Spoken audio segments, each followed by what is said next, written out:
सहरी के मुतालिक़ एक अहम मसलो ॿुधो। जहिड़े तरीक़े सां इफ़्तार जे टाइम दाख़िल थियण खां 1 मिनट पहिरीं खाइण जी इजाज़त कोन्हे। जेकॾहिं 1-2 मिनट पहिरीं को शख़्स खाए पीए थो त उनजो रोज़ो टुटी पवंदो। ॼाणे वाणे खाधई त कफ़ारो भी लाज़िम थी पवंदो।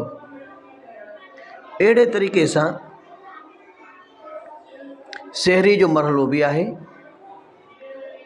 त सहरी जो टाइम सुबुह सादिक थियण खां पहिरीं ताईं आहे।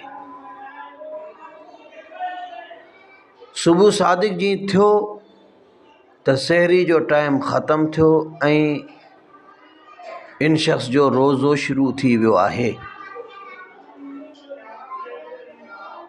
ही याद रहे त सहरी जो टाइम सुबुह सादिक खां पहिरीं हूंदो आहे ऐं अज़ान वरी सुबुह सादिक थियण खां बाद हूंदी आहे।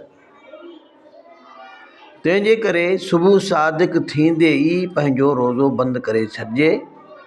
सुबुह सादिक थियण खां बाद खाइजे पीइजे न, अज़ान जो इंतज़ार न कजे। मिसाल जे तौर ते सुबुह सादिक थिए पोइ 5:23 ते त अव्हां जे खाइण पीअण जो टाइम आहे 5:22 ताईं।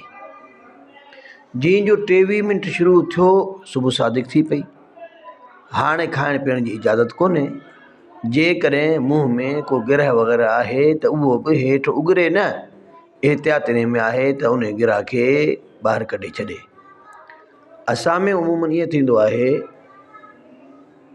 जो अज़ान शुरू थियण खां पोइ बि माण्हू जल्दी पाणी वग़ैरह पीअण जी कोशिश कंदा आहिनि।